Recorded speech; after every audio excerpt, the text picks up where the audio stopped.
항상 이맘때쯤 되면 한 해를 우리가 돌아보고 차근차근 뭐 이렇게 자신의 삶을 정리해보는 사람도 있고, 또 하나님 앞에서 다가오는 새해의 방향을 놓고 또 기도하는 시간이기도 합니다.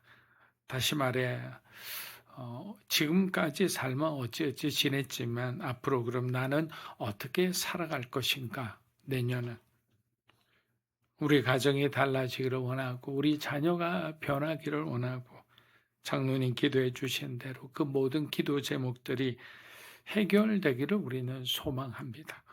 그런데 오늘 밤 하나님은 우리에게 조금 다른 질문을 하십니다. 너는 정말 무엇을 얻고 싶으냐? 너는 어떤 사람으로 살고 싶으냐? 사랑하는 여러분, 우리는 어쩌면 너무 오랫동안 어떤 결과를 위해, 어떤 목적을 위해 기도해 왔는지도 모르겠습니다. 그러나 하나님께서는 언제나 결과보다는 그 사람을 보죠. 그 사람의 중심을 보십니다. 사도행전 2장은 교회가 어떻게 커졌는지, 성장했는지를 말하지 않습니다. 무엇을 소유했는지도 말하지 않습니다. 성령을 받은 사람이 어떻게 변화되었고 어떻게 살아가게 되었는지를 우리에게 보여주는 거예요. 생각해 보면 참 이상하지 않습니까? 누가 시키지 않았는데 그들은 함께 모였고, 누가 강요하지도 않았는데 서로의 것을 나누었습니다. 불안한 시대, 영적으로 핍박받은 시대였습니다. 예수를 믿는 그리스도인이라면 그들은 로마 군들과 유대의 기득권층들에게 그들 붙잡혀서 매를 맞고 어려움에 처했습니다. 근데 그런 상황 속에도 그들의 삶에는 이상하리만큼 흔들림이 없었어요. 그래서 우리는 이 말씀 앞에서 질문하지 않을 수 없습니다. 이 사람들은 도대체 무엇이 달랐을까? 무엇이 이 사람들로 하여금 온 세상이 흔들리고 사람들이 다 도망가는데 그 마음의 중심을 그렇게 지킬 수 있었을까? 그래서 그 말씀을 따라가며 오늘 사도행전 2장에 교회가 왜 기도의 사람들이었는지, 왜 성령의 사람들이었는지를 우리 확인했으면 합니다. 첫째, 기도의 사람은 자기 삶의 결정권을 하나님께 드린 사람이다. 기도의 사람은 내 삶의 결정권을 하나님께 돌려드린 사람이다. 우리 사도행전 2장 42절 한번 읽어보겠습니다. 그들이 사도의 가르침을 받아 서로 교제하고 떡을 떼며 오로지 기도하기를 힘쓰니라. 자, 사도행전 2장을 읽다 보면 반복해서 나타나는 장면이 있습니다. 이들은 모일 때마다 삶의 중요한 순간마다 늘 기도의 자리에 있었다라는 거예요. 그런데 여기서 우리가 한 가지 오해하지 말아야 할 것이 있습니다. 성경은 이들이 기도를 잘했다고, 기도를 많이 했다고 말하지 않습니다. 성경은 아주 담담하게 이렇게 기록하죠. 기도하기를 전혀 힘쓰니라. 여러분, 여기서 힘써라는 말은 단순히 열심히 했다는 뜻이 아니라 이 헬라 원어의 의미를 무슨 뜻으로 우리가 해석할 수 있냐면 기도를 삶의 중심에 두고 살았다라는 거예요. 다시 말해 기도가 이들의 삶을 떠받치고 있었고, 이들은 기도에 인생을 맡긴 채 살아갔다라는 거예요. 그래서 기도는 하나님 이것 좀 도와주세요라는 단순한 어떤 간구가 아니라 하나님 이제 내 힘으로 살지 않겠습니다라는 선언인 거예요. 여러분 왜 기도하십니까? 그 일이 내 힘으로 할 수 없기 때문이잖아요. 그래서 사도행전에서의 기도는 뭐냐? 하나님 이제는 내 힘으로 살지 않겠습니다. 성령의 인도함에 따라 하나님이 주신 힘으로 살겠습니다. 하나님이 주신 지혜로 살겠습니다라는 고백인 거예요. 그러면 우리는 어떻습니까? 하나님이 전지전능하신 분이라는 사실을 우리는 입으로 고백하면서도 정작 삶의 중요한 결정 앞에서는 여전히 내 경험을 앞세우고 또 내 어떤 지식을 앞세울 때가 많습니다. 그래서 기도가 쉽지 않은 거예요. 기도하지 않는 이유는 대부분 교만해서가 아닙니다. 저도 이런 경험을 했어요. 두려움 때문이에요. 그럼 무슨 두려움일까요?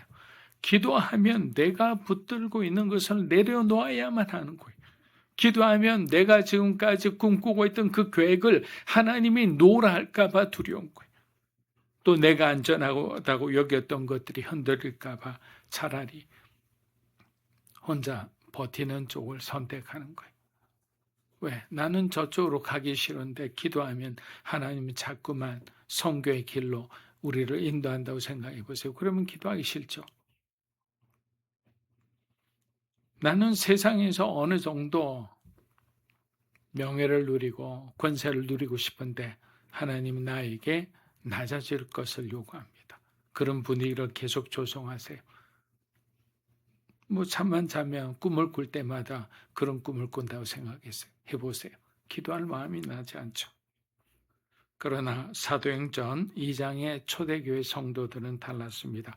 그들은 기도를 통해 자기 인생의 주도권을 하나님께 드리기 시작했습니다. 그래서 오늘 교회가 가장 먼저 회복해야 될 것은 무엇보다 기도인 거예요.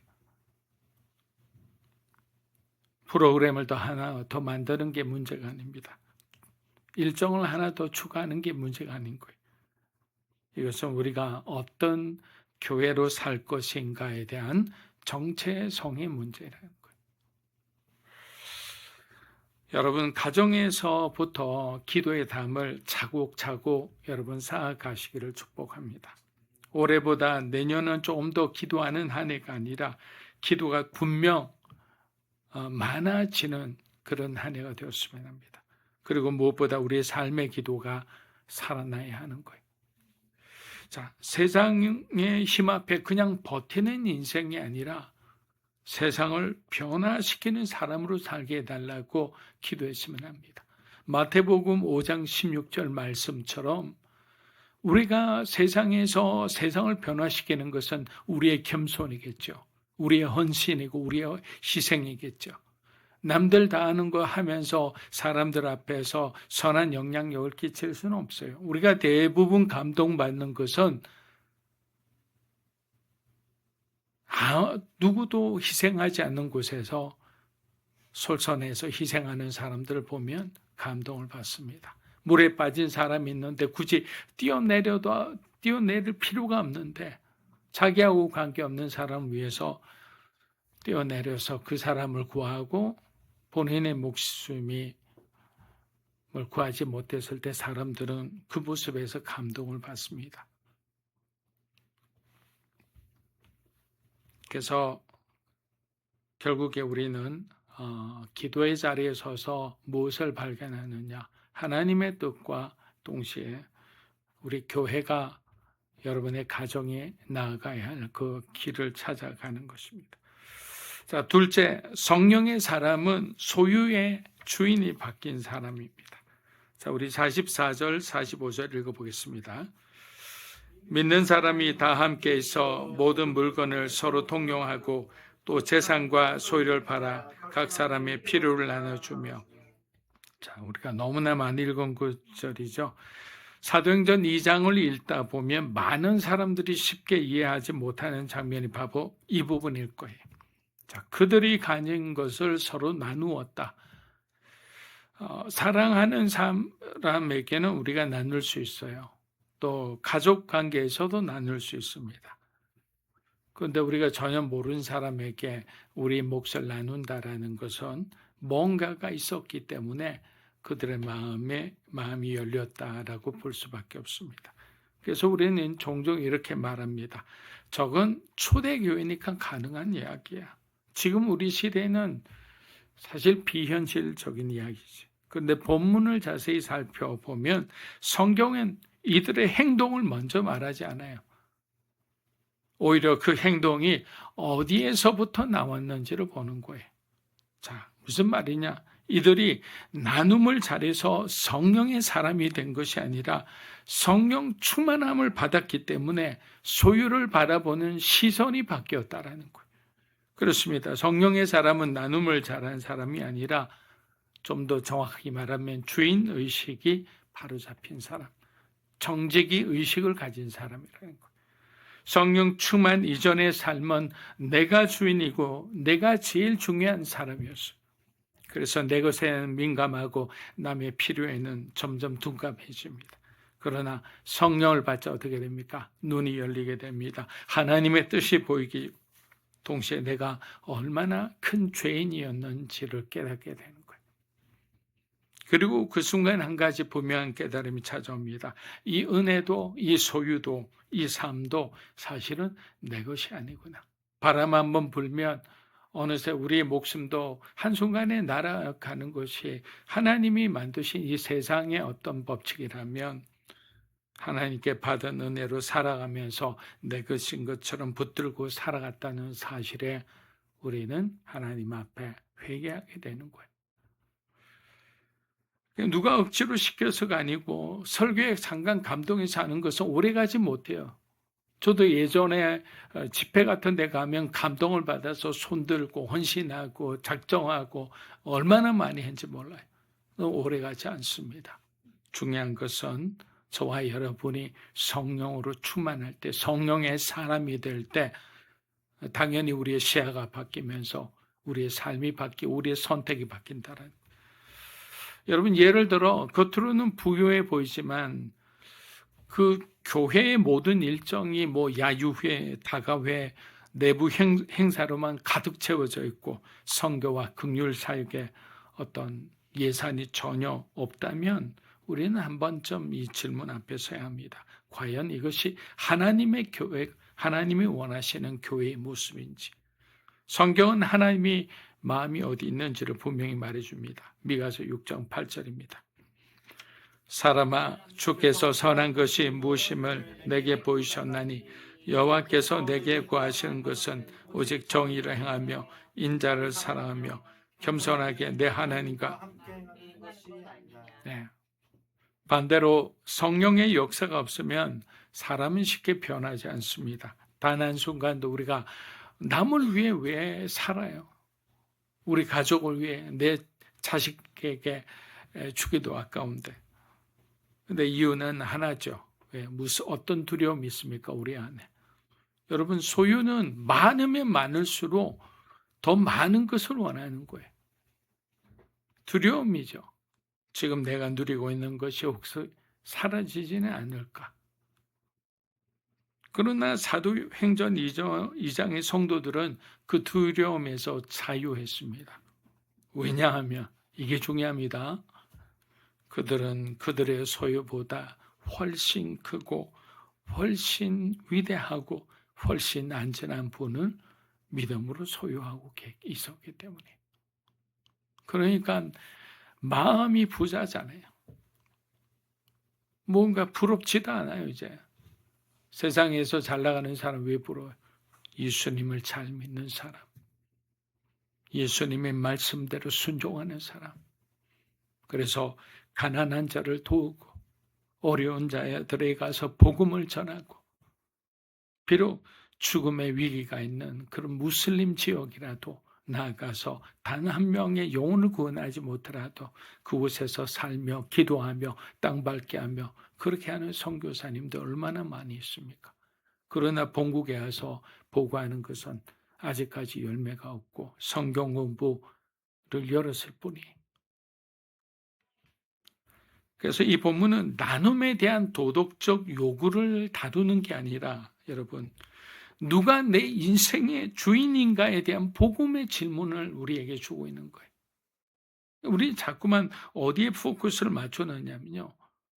어떤 우리의 소유와 우리가 가진 어떤 권위와 영향력을 자꾸 나누는 것을 마이너스로 생각하는데 하나님의 법칙은 나눌 때마다 곱셈이 된다는 걸 여러분 생각해야 되는 거예요. 30배, 60배, 100배 이게 하나님의 법칙이잖아요. 나눔과 헌신과 희생은 마이너스가 아니라 곱셈이다. 곱셈의 복이다. 자, 마지막 셋째, 성령의 사람은 오늘이 아니라 천국을 바라보며 살아가는 사람이다. 여러분, 저도 2, 3일 동안 되게 몸이 아팠는데 마지막 이 부분을 딱 준비하는데 마음이 이렇게 먹먹해지더라고요. 아, 그렇구나. 오늘이 아니라 천국을 바라보며 살아가는 삶이구나, 우리는. 우리 2장 46에서 47절 한번 읽어보겠습니다.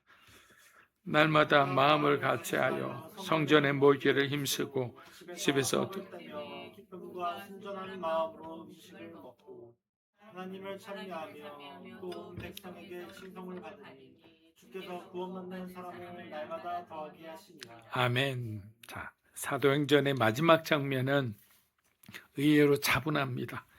사람들의 주목을 끌만한 큰 기적 같은 이야기가 나오지 않아요. 대단한 전략이나 하나님의 교회의 확장 계획도 보이지 않습니다. 대신 이런 모습이 반복되어 기쁨과 찬미와 그리고 사람이 더해졌다. 여러분, 이 장면은 우리에게 한 가지 질문을 던집니다. 이 사람들은 무엇을 바라보며 살았기에 이런 삶이 가능했을까? 여러분, 성령의 사람은 오늘만 사는 사람이 아니에요. 지금 손에 쥔 것만 붙들고 사는 사람이 아니라는 거예요. 내일 곧 천국을 바라보며 살아가는 삶이에요. 그래서 성령의 사람은 손해보는 것을 두려워하지 않아요. 오늘의 안정 대신에 내일의 영원을 선택할 줄 아는 거예요. 그래서 지혜로운 사람이죠. 오늘 안정되고 오늘 우리가 누리고 오늘 우리가 1등이 된들 못합니까? 80년, 100년 후에는 우리가 하나님 앞에 그 심판대 앞에 설 건데. 근데 천국을 향해 살아가는 사람은 예수 그리스도의 중심으로 하나님의 가르침대로 내 삶을 거기에 맞춰 살아가는 거예요. 그래서 평안이 있는 겁니다. 그래서 조바심 내지 않은 겁니다. 세상은 항상 말해요. 경쟁하는 것들 지금 챙겨라, 지금 확보해라, 지금 누리지 않으면 손해다. 네 젊은 날 뭐 하느냐? 젊을 때 노는 거지. 여러분, 우리는 그 말이 얼마나 달콤한지 잘 압니다. 특별히 송구 영신 예배에 앉아있는 우리 마음에도 올 한 해의 피곤함이 있었고 내일에 대한 불안이 있고 가정의 현실이 있고 경제의 부담이 있고 관계의 상처가 있고 기도해도 하나님이 안 들어주시는 그런 문제들도 있습니다. 그래서 우리는 우리 자신도 모르게 오늘에 매이게 되는 거예요. 오늘만 해결되면 될 것 같고 오늘만 지키면 될 것 같고 오늘만 버티면 될 것 같아요. 우리의 신앙이 자꾸 오늘에 머무는 거예요. 내일을 바라보고 천국을 바라보며 살아가야 되는데 그러나 초대교회 성도들은 다른 기준으로 살았습니다. 이 땅이 전부가 아니라는 것을 알았고 하나님 나라가 그들의 삶의 실제라는 것을 알았던 거예요. 그래서 그들의 삶에는 말로 형용할 수 없는 기쁨이 있었고 가난한 자는 가난한 자대로 부유한 자는 부유한 자대로 그 소유가 하나님의 것이었기 때문에 주어진 대로 일용할 양식에 감사하고 또 그것을 쪼개서라도 누군가를 도울 수 있는 그런 마음이 자발적으로 나왔던 거예요. 억지로 만들어낸 찬양이 아니라 삶에서 흘러나온 찬미였던 거예요. 그리고 성경은 말합니다. 주께서 구원받는 사람을 날마다 더하게 하시느라. 여러분, 이게 중요합니다. 사람을 모은 게 교회가 아니라 프로그램도 아니라 전략이 아니라 성령의 사람들을 통해 하나님이 친히 사람을 막 붙여주신 거예요. 그런데 왜 오늘 우리는 이런 역사를 자주 보지 못할까요? 하나님이 침묵하셨을까요? 우리가 죄가 많았을까요? 문제는 교회가 세상과 너무 닮아버렸기 때문입니다. 문제는 그리스도인이 세상과 너무 닮아버렸기 때문이.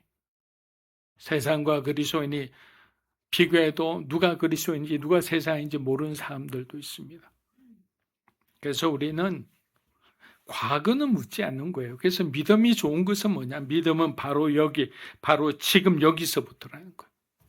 과거를 하나님 묻지 않아요. 오늘 우리에게 이 말씀을 주셨다면 오늘 지금 이 시간부터 우리는 턴하면 되는 거예요. 그래서 우리는 다시 돌아가야 하는 거예요. 기도의 사람으로, 성령의 사람으로 돌아가야 하는 거예요. 처음에 주셨던 그 초심으로. 더 잘해보겠다는 결심이 아니라 더 의지하겠다는 고백으로 가야 된다는 거예요. 하나님, 내 더 잘해보겠습니다. 더 헌신해보겠습니다가 아니라 하나님, 제가 더 하나님을 의지하겠습니다. 그 마음으로 가는 거예요. 그러면 하나님 어떨까요? 이제 네가 힘을 좀 뺐구나. 이제 네가 복음이 뭔지를 좀 알구나. 내 힘으로 버티는 신앙이 아니라 성령의 도우심에 기대어 사는 삶으로 돌아가게 되는 거예요. 주님, 제 힘으로는 알 수 없습니다. 다시 성령의 불로 우리를 태워 주시옵소서. 우리 사랑하는 자녀를 태워 주시고 우리 가정을 태워 주시고 우리 교회를 태워 주시옵소서라고. 다가오는 2026년 우리 한 사람 한 사람이 성령으로 충만한 하늘을 바라보는 성도가 되시고 우리 교회가 성령으로 살아 움직이는 교회가 되기를 축복합니다.